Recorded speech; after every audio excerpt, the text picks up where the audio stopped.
3, 2, 1, and we're live. I'm Ansh. I'm Shrikar. I don't know if we're saying our name. It's doing it anyway. This is Football Mezzanine. Welcome back to episode 31. We're back with another hype episode with Premier League, Champions League, Ronaldo's return. Yo, it's a big week. It's a big week for football. Hype week, yeah. Champions League's back finally after that dull international break. We had the PL. It was a pretty hype international break, but yeah. Okay, fine. It was. And Tristan's also back this week. Woo. Yeah. School Hell bent week's me over. He sounds so dead, but he's back. School bent me over, but I made it through. Woo. Yeah. Good thing you didn't finish that sentence. But anyway, let's start with a recap of the Premier League this Especially weekend. after talking about Ronaldo. Yikes. We'll hold that thought. But yeah, let's this week start was with fun. This week was fun in the Prem. I mean, we started off with the cracker. Chelsea. No. I mean, yeah. No, Chelsea United wasn't the it was the start. It You're was right. the start of the week. Yeah. Sorry. Started off with I'm the reading it mint of the backwards. game. Yeah, I mean, 2-2. It was a really fire game, and I was just happy for my boy Martial, even though I'm a City fan. I love Martial. Yeah, I was just happy both teams dropped points. I mean, True, United's but kind of irrelevant right now, but still. Yeah, United isn't really a contender, so I was Chelsea just happy.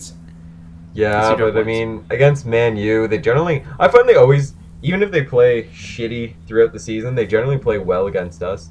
And to Yeah, draw, same with us. Yeah. as a draw, I am happy with the draw, honestly, for that. I would have preferred to win, obviously, but the draw I'm happy with. Tristan is speaking from a Chelsea perspective, by the way, just so anyone... we even from a Man U perspective, a draw for them, that's a good thing against a side that's in form, so... Before the game, you would have said that, but during the game, because they conceded last minute, they would probably be like a bit more hurt with the draw. Oh, like if you're speaking specifically game-wise. Yeah, not season-wise. Yeah. Especially with that, like, injury time goal kind of thing. Exactly. Yeah. Exactly. But, okay, I just want to get your guys' thoughts on it. What did you think of the whole post-match celebration thing that the Chelsea coach did in front of Mourinho's face? Oh, so we're getting to the Mourinho issue. Okay, well... My thoughts on this are pretty simple. I think it was completely disrespectful of what the assistant coach, Michael Lanini or something like that, or Michael Lanini. I'm assuming he's Italian. There we go. But I was gonna call you out on it. There you go. Dude, Conte's not the manager anymore. Relax. But I'm assuming Michael Lanini. Yeah, anyways, either way, like, I think it was completely and utterly disrespectful. For anyone who didn't know, I'm pretty sure he said, like, he passed Mourinho and then said fuck off to him, basically. And Sorry is still Italian, though, Shrikar, even though Conte's not there. Yeah, and so I'm assuming his group is Maurizio from Sarri. there. But either way, Mourinho loses his mind, goes and chases after him. Security kind of gets involved and make sure they don't, I don't know, start slapping each other and backhanding each other, but however... they fight. Completely on Mourinho's side. Me too. Yeah, I'm too. on Mourinho's side, especially. I mean, he 100%. did so much for Chelsea. To be fair though, emotions run high, guys. It's kind of. It does. I'm but reluctant it's to say part of the game, but. Okay, that's not part of the game. No, I said I'm reluctant to say it's part of the game. Because but if you see the actual video. Yeah, I saw the video. I watched it live. I'm just like, it was entertaining. So entertaining. It felt like I'm watching Khabib McGregor again. Celebrating. Okay. What? I mean, just fair enough. I mean, David Luiz with that thumping anyway. But no, but like, okay, celebrating hard is part of the game, but celebrating purposefully in front of the guy's face and like. I mean, the first time he did it was fine. The second time, yeah, I kind of agree with you guys. He kind of overdid it. So the celebration, like. I don't know, he just kind of ran by and celebrate. If it was just that, that's fine. Mourinho's done it more than enough times where he freaking runs up and down the sidelines. But the whole point is the whole fuck off part. I think that's completely uncalled for. Not necessary. Now, who knows, maybe Mourinho somehow did something earlier on to piss him off, but it doesn't seem like it. Kind of came out of the blue, so I think it's disrespectful on that part. Anyways, he's update, Michael Linini has been charged with like game misconduct or like something along those lines. Anyways, the FA's charged him, so. Okay, well, and right after the game ended too, I don't know if you guys saw, but Mourinho, when he walked off, he did this to the Chelsea supporters as he walked off. He waved 3 fingers. Oh yeah. He's like for the 3 Premier times. League titles, yeah. Yeah, for the 3 Premier League titles, yeah. He was reminding them, like, look, I'm still here. And then after the game, Sarri was asked about it, and then he's like, yeah, I mean, he's right. We got to respect him. He's the most successful Chelsea coach. Yeah. He never seems to forget that. I was going to say, also, apparently, Michael Linini apologized to Mourinho as well, and Mourinho said that he accepted it because he said even when he was young that he did things that kind of like heat of the moment and that he probably shouldn't have, so...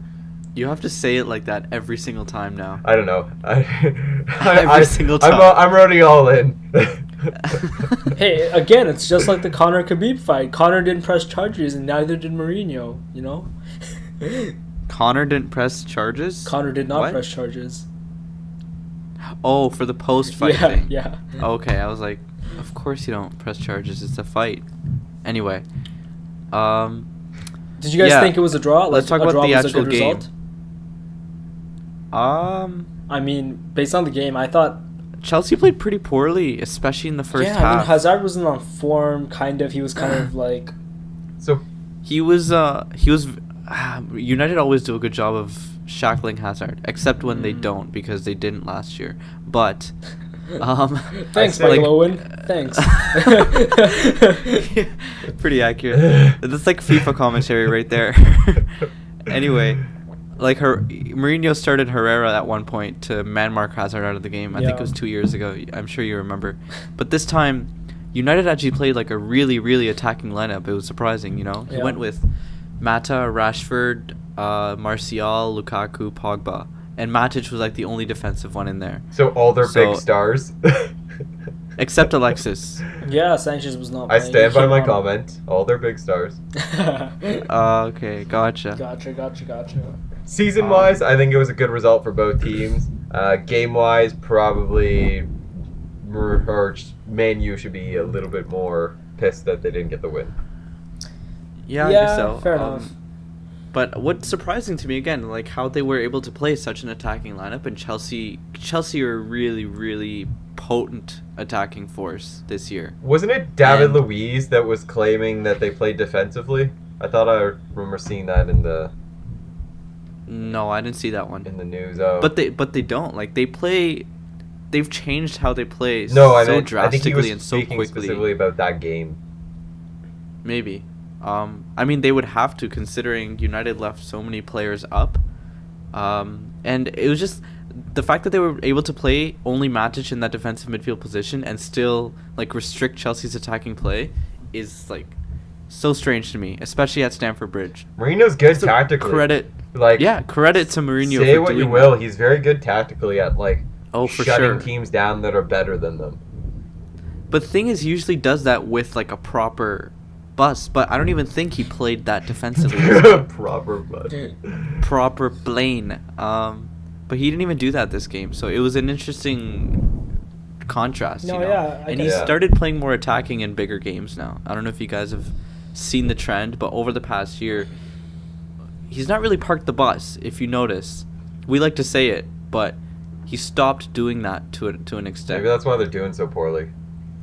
That's what he'd like to say. Start parking the bus Look, again. this is why I do it. You know? The only other comment I wanted to make from that game was Barkley. Again, I mean, wasn't like a great goal, but either way, he's been so on form. He's full of confidence now. Yeah, so on form. Yeah, it's good. It's good. Like, must be because you removed those coming. tattoos.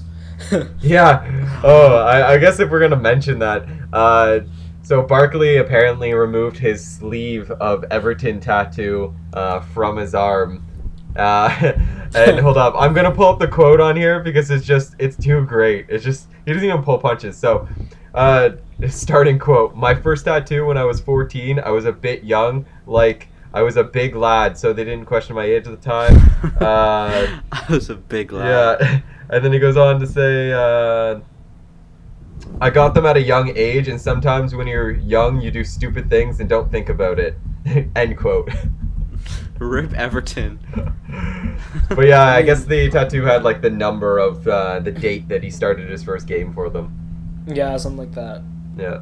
Anyways, he removed it. I mean, why would you remove it though, unless you like? Honestly, I'm surprised he removed it too. I guess he really had a bad time there. Or maybe he just doesn't like tattoos anymore. No, he said right after that he would potentially get another tattoo with his kids or something. Oh, he has kids? I don't know if he has kids or he meant like future kids, but either way. That just yeah, shows I gotta get tattoos. low What's your next tattoo gonna be? Oh, my future kids. What should be just like a Just like- stick figure with like a smiley face that you see on the back of the cars?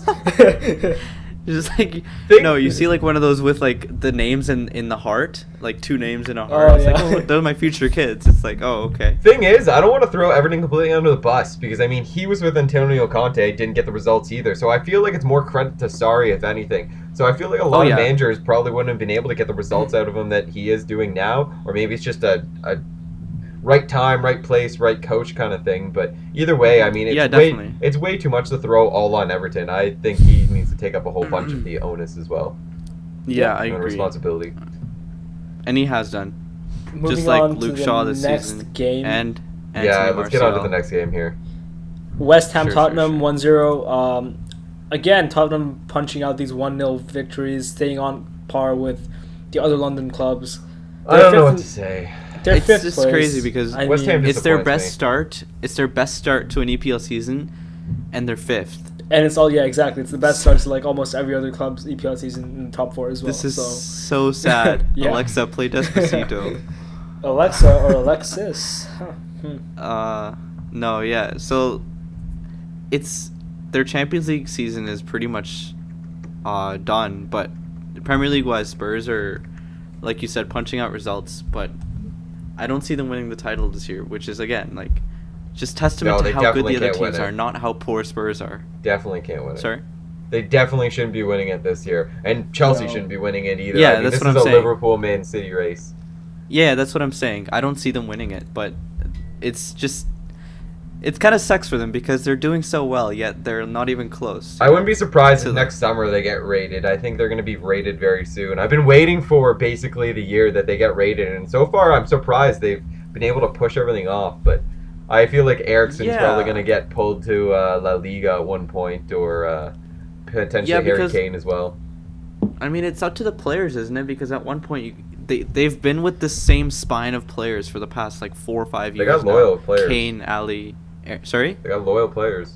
They do. But, like, for the players' sake, they should move on and fucking win some trophies. I don't know. You know what I mean? I think... I have a feeling that they might leave when Pochettino leaves. So, I mean, as long as he's there, they might be able to hang on to everyone.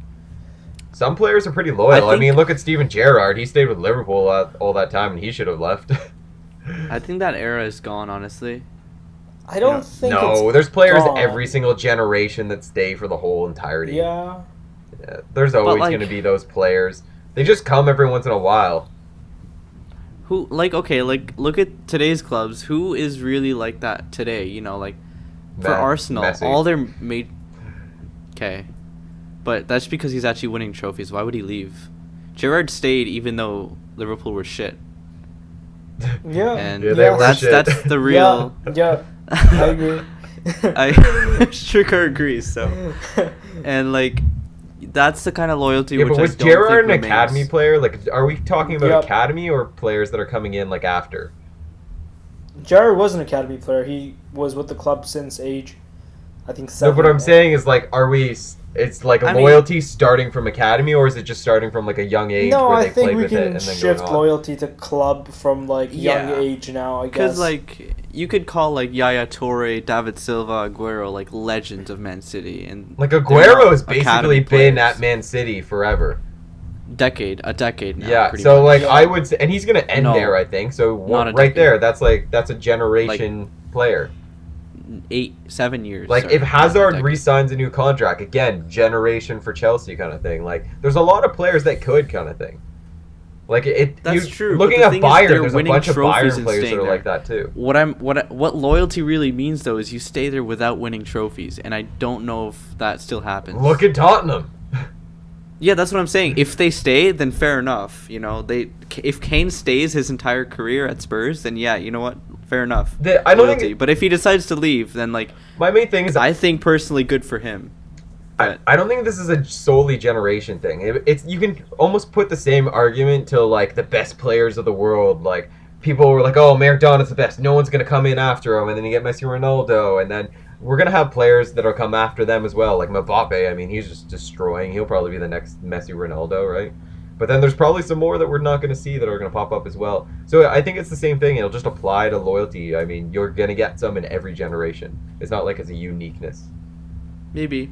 If Kane stays, then yeah, fair enough. But if not, I don't see anyone else right now who's world class and not really close to winning trophies in the EPL. Actually, there's a bunch. What am I saying? Maybe there is though a less loyalty thing as a result of like. Credit to Jordan Henderson for staying at Liverpool for so long, even though he's clearly destined for Real Madrid. Dejan Lovren, world's best defender?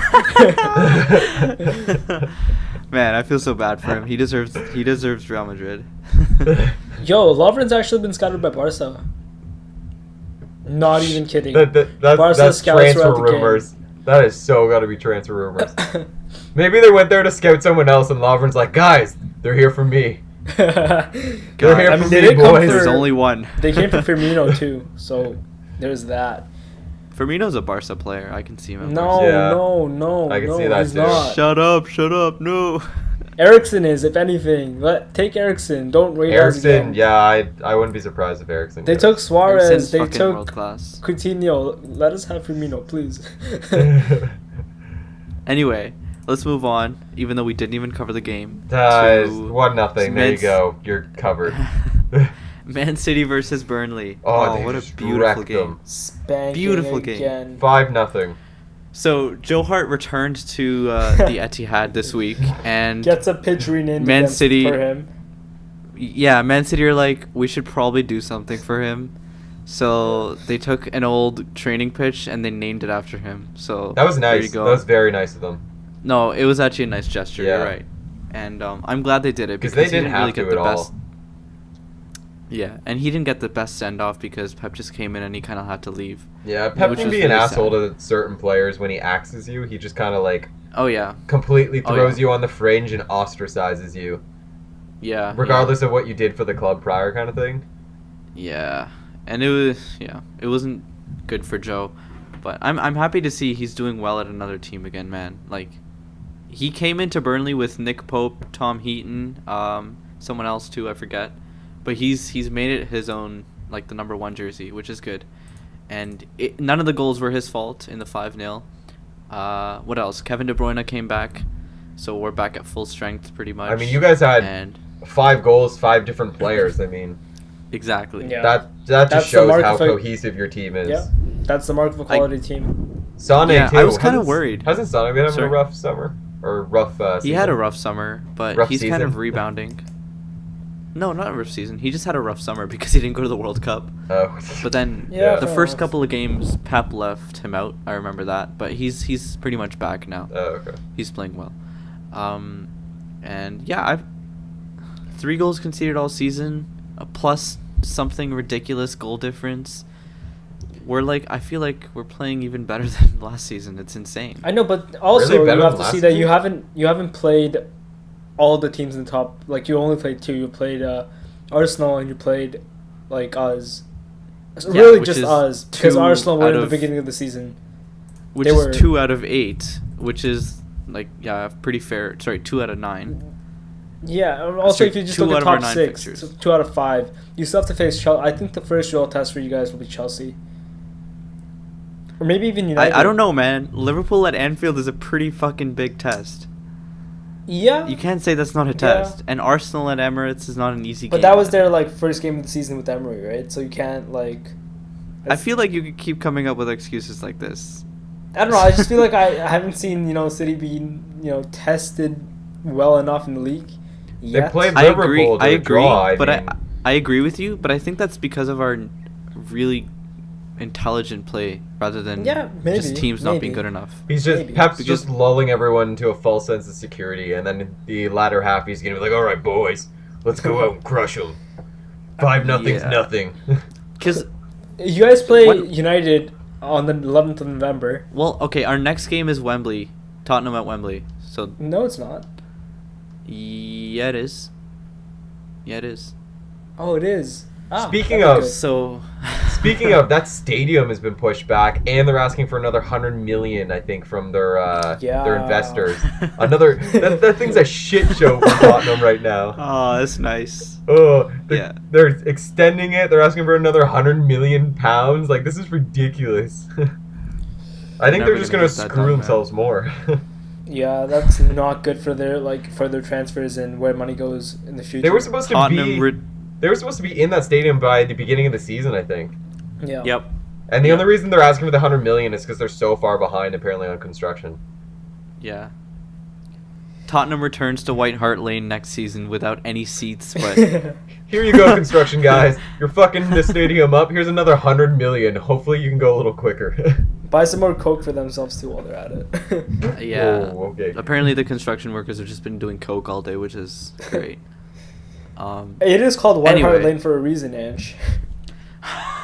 Well, is the new stadium also called White Hart? No, the new one isn't called. No, I think the new one's called White Hart Lane until they get a sponsor. I thought it's just called Tottenham they're selling Hotspur out their stadium name? I thought it's just called... I thought it's just called Tottenham Hotspur Stadium. See, I actually had respect for football. They were one of the few sports where a decent amount of them at least haven't sold out their stadium name, whereas like hockey and everything else has all done that. Yeah. But I mean, it's so much money. Yeah, White Hart Lane was the old one, mate. Oh, so they've renamed it to Tottenham Hotspur Stadium? Pretty sure. Until they find a sponsor, though, I'm fairly sure. Actually, maybe it's still called White Hart Lane. You know what? Fuck. Well, who cares about Spurs? All right, moving on. True. What do we got next? Okay. What we got? We got Liverpool, Huddersfield. Oh man, what a boring. Oh. Coming from the Liverpool fan too. Dude, it was. You know what's interesting? Boring. You know what's interesting though is, if last season you would have a game like this, we'd have lost it. Right now you would be like, oh my god, I almost had a heart attack that game. I can't believe we survived. But the difference this season is you guys look so solid defensively that you can just be like, yo, that was boring. 6 clean sheets, 3 goals conceded in 9 games. That's the best we've ever seen. It's actually an incredible improvement. It's all because of your change of philosophy. Like in the media recently, I think Klopp kind of like spoke to, I guess, the press. Let's talk about the dog bone. Yeah, the dog bone. Let's talk about it. Yeah, Klopp's bone. So I guess what happened was he was referring against the playing style previously last year, where it was like a high attacking press, and this year where they're a little more on the defensive side. And he's saying like they're like a dog without their bone. Like they just want their bone. They just want to go back to the high attacking press, but they need to learn new things, kind of thing.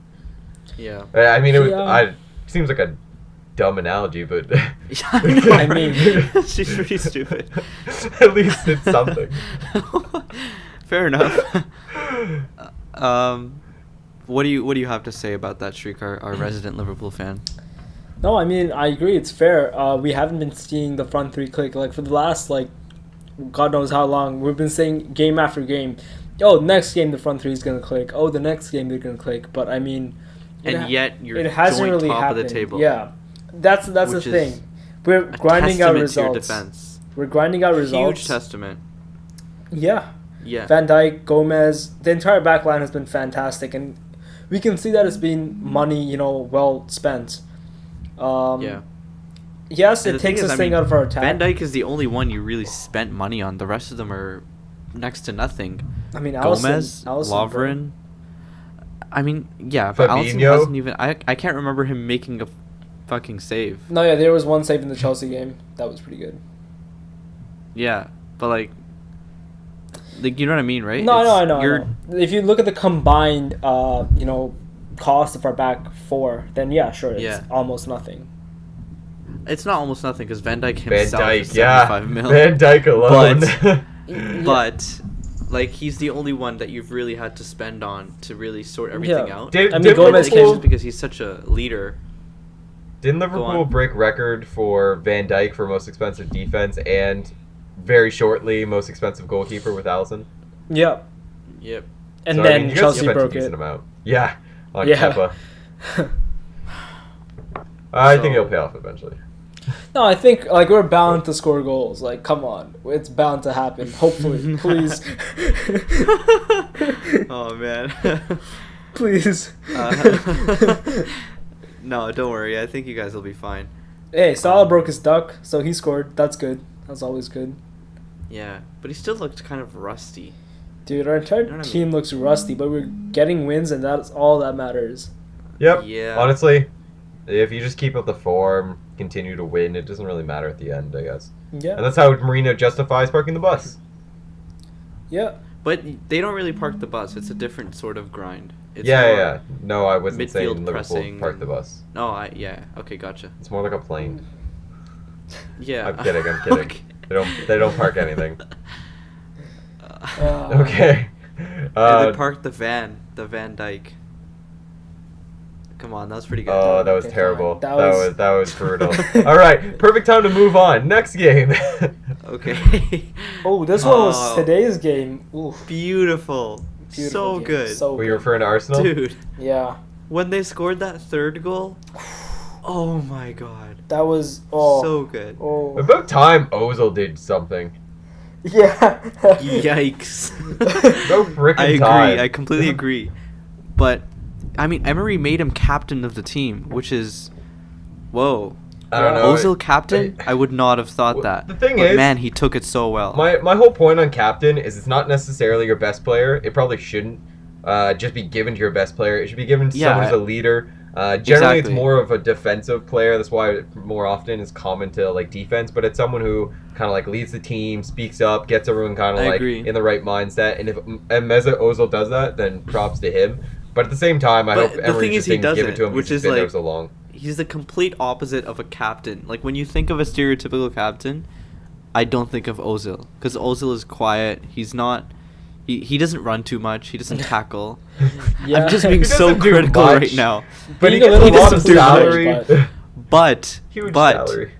But having said that, what a performance he put in when he was given the captain's armband. About time. That was probably the best I've ever seen him play. That's why it was given to him. Hopefully this turns him into something.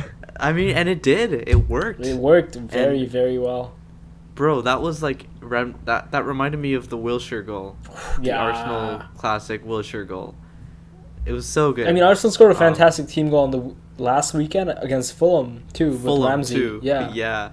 So, and they're firing on all cylinders right now. What's going on, Arsenal?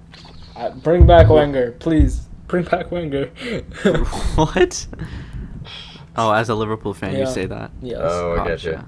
What was to say? But actually, we'll get into a little bit more depth with what Arsenal has changed this season at the end of the video, or in a different video if you guys are watching the specific segment on YouTube. Just another props. Lacazette 2 goals in this one. Or no, sorry, Aubameyang. Yeah, my bad. You scared me. Oh yeah, I get the mixed fantasy up. team. Yeah. They're both that fast, pacey striker at the front. Yeah. Who scored for Leicester again? It was Hector Bellerin. Oh yeah, it was an own goal. Oh yeah. That was Leicester's goal. True. Okay. Yo, when they score, I'm like, oh, here we go. Arsenal's gonna lose again. But no, not to happen this time. Oh well. No, I don't do that this year anymore. I'm like, they're good, man. It's too bad about Leicester. They've just been credit going to downhill. Emery. Yeah, I mean, now we have Arsenal in 4th, their favorite position. Arsenal's close too. They're not far off. Arsenal, Chelsea, Tottenham, they're tied for 3rd. Clubs. Yeah, they're all tied for 3rd and 2 points from 1st. Yeah, Arsenal are 2 points off the top of the table. Meanwhile, Man U all the way at 14. 10, 14? 10. Yeah. Oh, 10. 14 points. 14 points. 14 points. 14 points. Yeah. Okay. Yeah. 14 points. Goal difference of -1. Yeah, nice. That's pretty bad. Man City 23 plus minus. Yeah, I'm very confident in Man City again. At the start of the season, I was thinking Liverpool are more equipped than we are. Because, I don't know, we started the season sort of unconvincingly. I mean, all it takes is a 5-0 against Cardiff next week, and we're back on goal difference. No. You need to score 10. I know. I mean, close enough. 5 is still manageable. 10 is like, oof. Oof. Anyway, All right, let's move on, guys. Let's move on to... Let's get away from the Premier League and talk about the Champions League for a second. Ooh. Because Chris Smalling and Victor Lindelof are about to come up against Cristiano Ronaldo, and I cannot wait. Do you think Ronaldo's going to score? I think he's going to score. Oh, definitely. He's been doing well at Juventus. It took him a bit to start Is this out, at Old Trafford? Yes, sir. Oh, bless, bro. Bless. You remember last time? I don't know if you remember that game, but it was in 2012. It was the last Champions League game of Ferguson's era. Oh. And Real Madrid came to Old Trafford and knocked Manchester United out. Yeah. And Nani got a red card. Oh, I remember. Was that with the high boot? Yep. Yes. Yeah. And Ferguson blamed the ref. And, I mean, it was the ref's fault, actually. It was a terrible decision.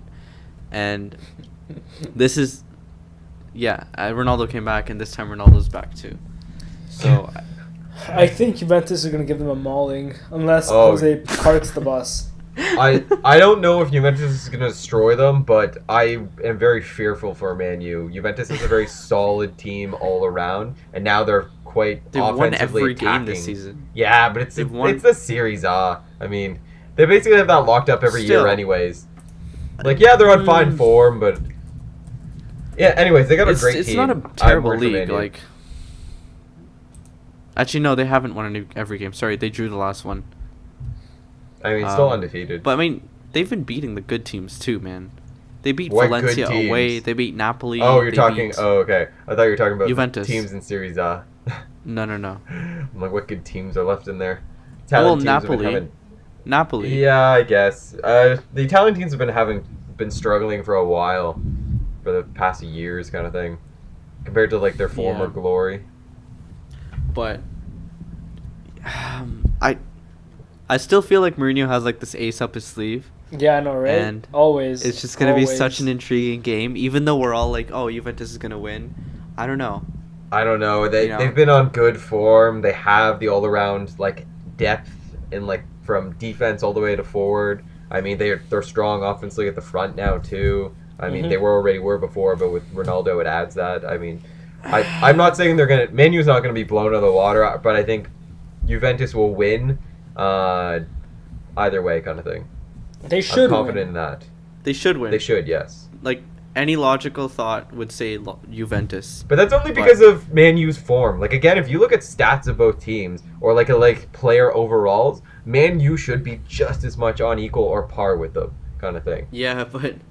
It's just with the way they've been playing. Yeah, it's just the form. The form is just it's not there. Even player wise, I'd say Juventus are better, man. Like you just like compare their defense and then like are you kidding me? I wouldn't say it's far off though. Chiellini, Bonucci, nowhere close to United's defense. Chris Smalling, bro.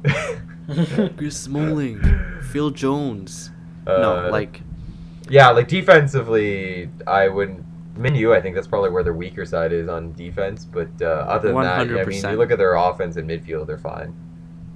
Are they, though? I'd say Juventus' midfield is far better than United's midfield. Juventus has always had notoriously good midfields. They've always had incredible midfields. And offense is always where they've been a little on kind of the lacking side, I've always found. But now, I mean, with Dybala and Ronaldo up there. Mandzukic, Dybala, even that's Mandzukic way above Lukaku and co. But I mean, they are on form. The front three of Man United are sort of all on form right now. Maybe not Lukaku so much. Lukaku's but been Rashford, on form, yeah. Martial. Rashford has been on form for England, which is what I can say. So I think it should be a really, really good game. I don't think Juventus will blow Man United out of the water. I think it should be an intriguing game. Interesting. And it would be really cool if Pogba scores against Juventus and Ronaldo scores against United. That would make it... Yeah.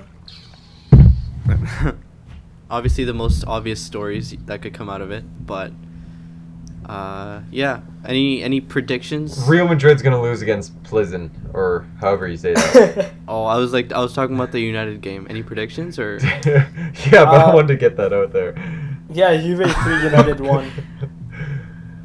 Juve 3, United 1? Yeah. Okay. It's at home, by the way, for United. No, I know. That's why I said 3-1. Okay. Fair enough. Tristan? 3-2. What do you think? 3-2 Juventus. 3-2. Okay, that's closer. Yeah, you know what? Part of me is thinking that it's going to be a low-scoring game, but I don't know. Whenever I think it's low-scoring, it's going to be high-scoring. So I think Man U's going to have to go all out on this to try and take Juventus, so I think it's going to be around a 3-2. I'm going to go for a 1-1.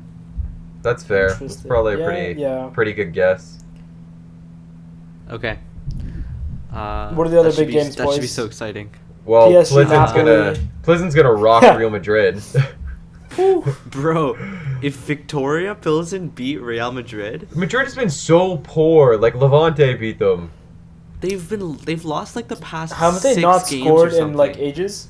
They finally scored, but that was the thing. That was the recording that we did, which didn't go through. I think we talked about Real Madrid, how it was their worst season, like so long, and they haven't like won a game in forever, kind of thing.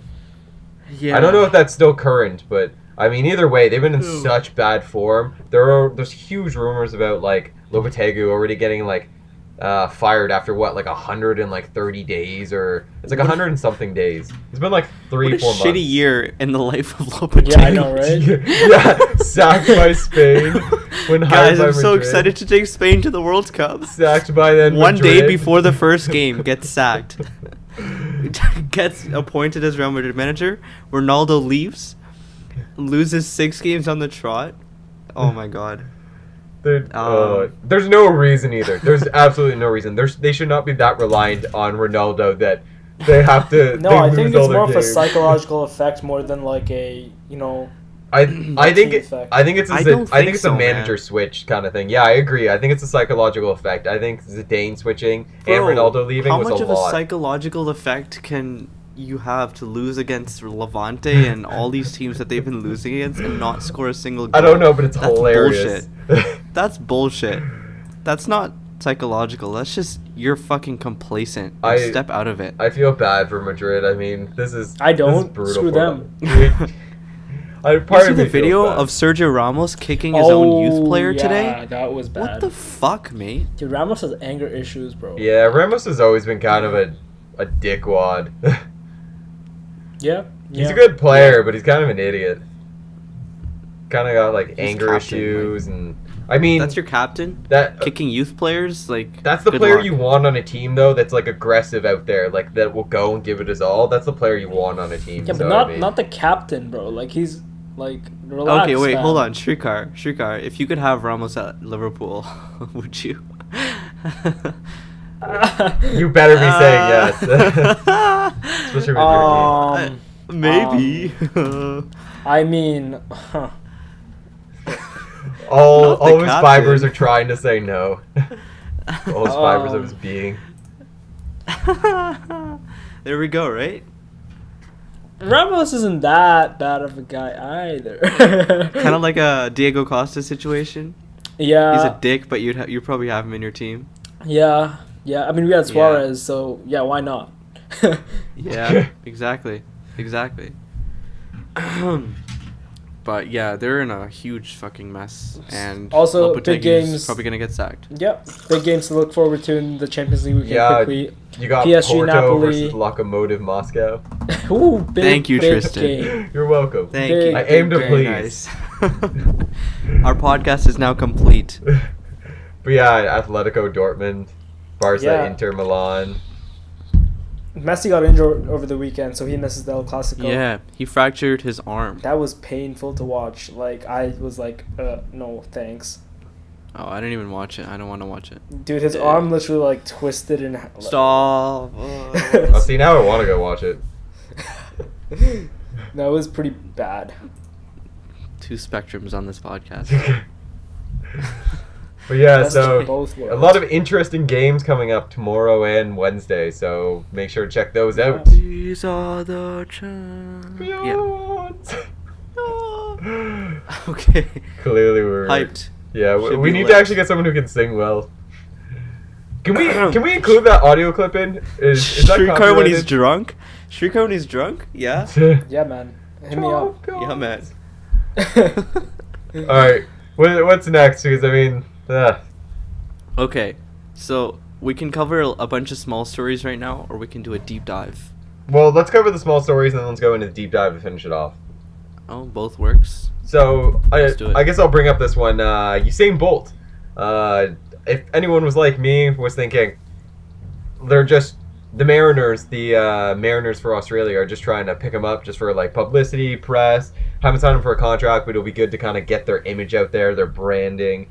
And plays this, I think, his first official game, scores 2 goals. And then right after there, gets contract offers. He got one from a side that's trying to get into Champions League, which he turned down. And now What? Yeah. There was a side that was trying... Are you sure that's not just, like, tabloid bullshit? No. That was a legitimate one. It wasn't a big club or, like, even, like... I can't even remember their team name. That's how small they were. But they were something that was... Why on earth would he turn that down? Anyways, I guess maybe more for loyalty out of the Mariners since they gave him the opportunity kind of thing. Either way, loyalty? I don't know. Either way, Mariners actually offered him a contract. The thing is, the Australian League, I guess the A-League? It's the A-League, right? I think so. Yeah, so... I mean, what else would it be? They have the same concept as the MLS where they have like a certain amount of players that they can help fund. The league actually helps fund to get them for money-wise. And I guess Usain Bolt, for some reason, wanted a buttload of money. But they said no, they're not going to, for good reason, because, I mean, he's still unproven. He wanted a buttload of money, even though he's never played professionally before? Yeah. So what happens, though, is the Mariners are offering him a contract, but at significantly less compared to what he wanted. So whether he takes it or not, we'll see what happens. But, I mean, if he does take the contract, he can then officially say he's a professional football player, right? Exactly. Which, I mean, then goes on your resume. LinkedIn. Exactly. Isn't he still being investigated for steroids, though? I don't think he stayed out of loyalty, though. I mean, that would be pretty... Isn't he Usain Bolt, Isn't he Mariners still getting legend. investigated for steroid use, though? Because he went from, being a just a zero drug at test. soccer to, crushing it. It was just a drug test. That takes, 10 minutes, I think. Was it just, a random, or was post-match. this, a specific hit on him? Because they're like, you scored 2 goals. Something's up. There's some shenanigans going on here. I have no idea, honestly. I don't know the whole permutations and how they select people. Yeah, it doesn't matter anyways, I guess. But yeah, that's the update, at least for the Usain Bolt news. Yep. Is there anything else we want to cover before we want to get into the deep dive? Story-wise, no. That was all I had, pretty much, on my end. Okay, so before we wrap this up, we're just going to do a quick... this is our second deep dive, where we go into a club, a story, a manager, a player, a tactic, a thing of some sort, and we analyze it to death. And we talk about why it is the way that it is. And this time we're going to talk about how crazy Arsenal's transformation has been from last year's desperate, horrible, pathetic displays week in, week out to their amazing displays week in, week out with relatively this year, despite no transfers, major. Yeah. So with their biggest transfer being their manager. Yeah. So yeah. Also, despite it being really early in the season, so we know that it's a bit of sensationalism, but we're going to talk about it. See, I think the main thing that happened at Arsenal was, again, that mentality shift. You see, after 22 years with Wenger, they needed change. So, I mean, they brought in Emery. He got a full preseason first thing to work with. He had time to bring in his ideas. He had the players, because most of the players did not go for the World Cup. I think there was very few players from Arsenal who left. Yeah, that's true. That's true. Trigar, what do you mean by mentality shift? Because do you mean the tactics that are important? No, I mean by just the manager, or? Psychologically, because for so long the media has been criticizing them, fans have been criticizing them at least for the last 3-4 years. So right? You mean less of the cloud hanging? Yeah, less tactics and stuff like that. But I agree with you in a sense. I think that's a decent part of it. But I honestly put more to just whole change of tactics. And with Emery versus Arsene Wenger, I mean, there's only so far, I guess, the actual change in the manager can do. And it can do quite a bit, but I think a lot of it actually comes down to tactics. So I'm just trying to put more weight on Emery versus just the mentality change. Yeah. One notable thing that so I forget who said this, but a player recently came out and talked about the differences between the two managers and their styles. I think it was Bellerin. And I'm fairly sure it was I forget. Bellerin. But basically, they said that the biggest difference between the two managers is how they prepare for games. So he said that Wenger tends to focus on what his team can do. So he would tell his players, this is what you're good at, go do this, go attack, because that's what he was all about. Like, I want to play an attacking style of football. And what Emery tends to do a lot more is focus on the opposition and how we can counteract the opposition, and also learning about the opposition so that you're aware of what they're going to be like on the pitch. That's actually that's very smart. Customizing yourself to the teams. Exactly. And this was something that we all talked about with Wenger too, that he had such a big ego that he was like, I can play attacking football against anyone, and he would constantly get beat by the bigger teams. But there's no shame in learning about the opposition. And how he always kept the same style. Yeah, same style every single game. Like, there's no or anything. Guardiola's biggest strength is being able to analyze different teams and setting up his teams in a different formation to counteract the way that your team plays. Like, he did it against Liverpool at Anfield, best example. So that's something that Emery's brought in, which was not there under Wenger, which is really interesting to learn about, like, from a player's perspective. Plus, he's bringing out the actual, like, the best out of Aubameyang. Like, he's been more consistent. Even Lacazette's been doing a bit better, at least, as well. So, like, he's bringing a lot of, like, I guess the quality out of the players that he has. Exactly. That is there. It's just, it was kind of the confidence. hidden. They all just seem to have much more confidence than they did last season. And the important thing is they're running at players now. You see people taking the ball and charging forward in possession with it. Yeah, and I think that comes from confidence too, which they didn't have last year for whatever reason. I mean, many reasons. They were losing games, so I mean, when you keep losing games like that, you just start to believe that you're a terrible player or you're a terrible team. Like, so obviously you lose your confidence. Even going back to today's game, after Bellerin's own goal, in past years he would have shut off and he'd be crap all game, but he gave 2 assists today, even despite the fact that he got that own goal. So there's something in, like, the manager is behind that. Probably at halftime he tells them, forget it, mate, just go there, play your game. There's chances here and here, there's space on the flanks, you can take them over. Like, just the whole confidence thing also comes from the manager, which I feel Emery has a better sense of his players than Wenger.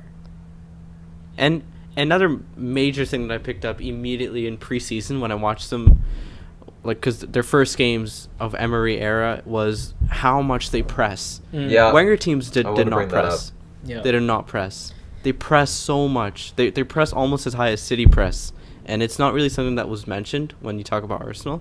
But it's a big part of how they play now. So and it was actually criticized earlier. But sorry, go on, Tristan. I was gonna say what I've noticed with Emery is very tactical mindset, in the sense that every third of the field he almost has a plan for the players to do, kind of thing as well. So when it's like the ending third, very high press like you mentioned, and then he like has another plan for the mid third and everything. Like, everything's kind of like preset and designed as well, which is working well for them, clearly. Yeah.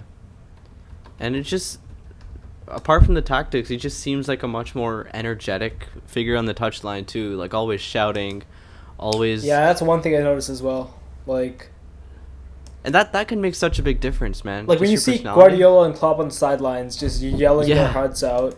I know, right?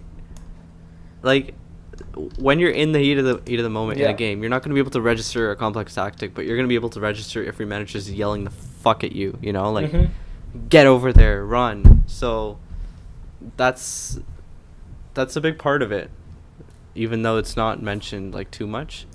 Also, one more thing is Emery brings his subs on very early into the second half, whereas Wenger used to bring his subs on very late into the game. Yeah, he would bring up someone's like the 85th minute. Like, today it wasn't necessary, but Aubameyang came in 64th, somewhere there, 60th minute. But with Wenger, the players would come in, say, 78, 79, where they wouldn't have time to really do anything. Yeah. Which I feel Wenger was doing totally agree. Like, later years. Like, we saw substitutions come late into games where... Yeah. Arsenal fans complained about it all the time. They're like, bro, why this guy does not put on subs. Yeah. It's like... And if anything, they put on Giroud for, like, a target man, which is doing nothing. I mean, it works, but... obviously, I know what you're talking about. So there's so many shifts already.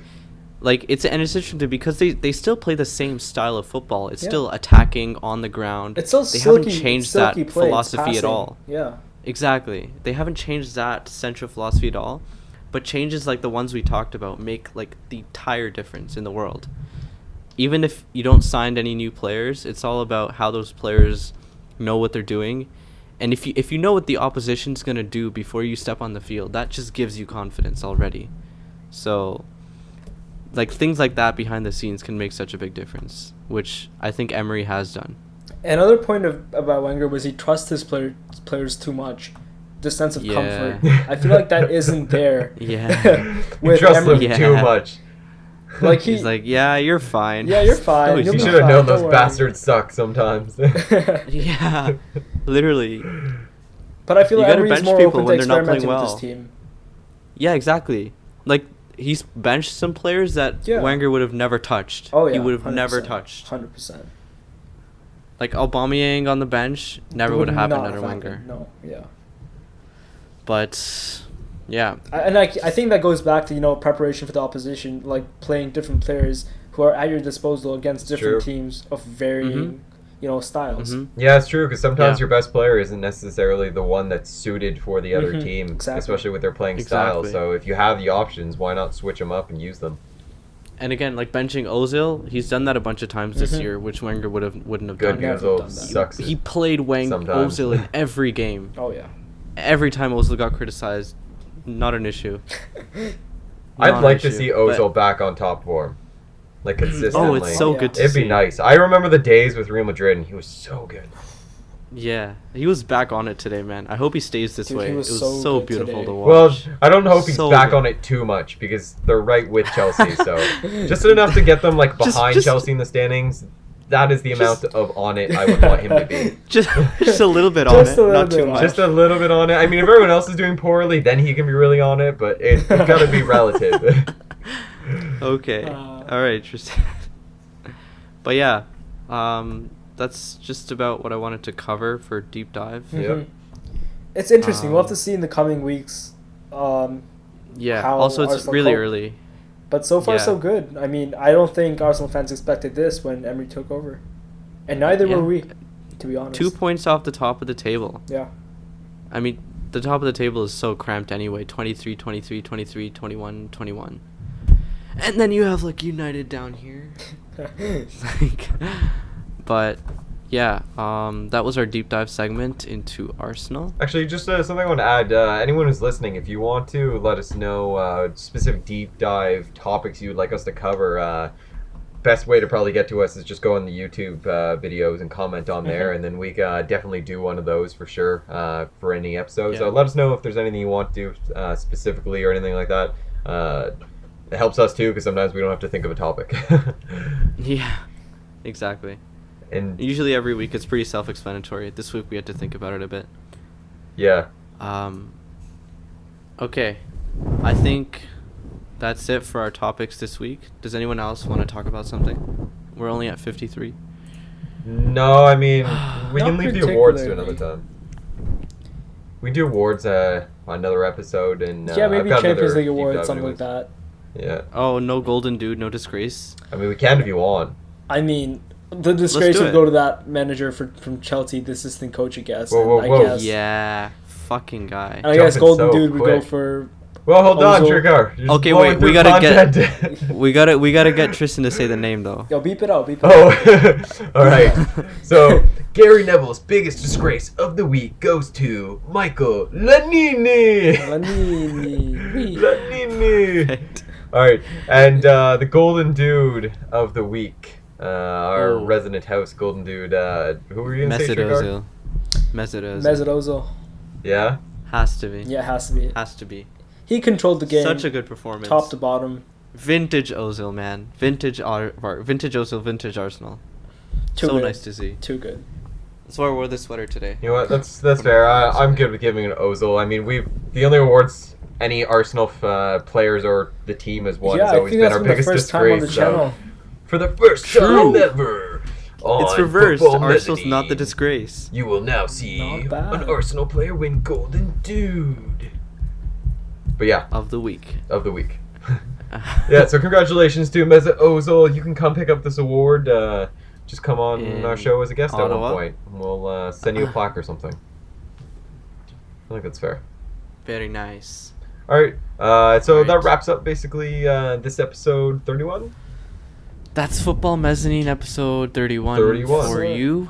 Thank you all for listening and or watching, depending on the platform that you are on. If you do like these, please go to our YouTube channel and hit that subscribe and like button. We do appreciate those. Show us a bit of love if you're on the other platforms. And also, if you're on the other platforms or any of them, thank you again for listening. We do appreciate everything. And other than that, I think that is it.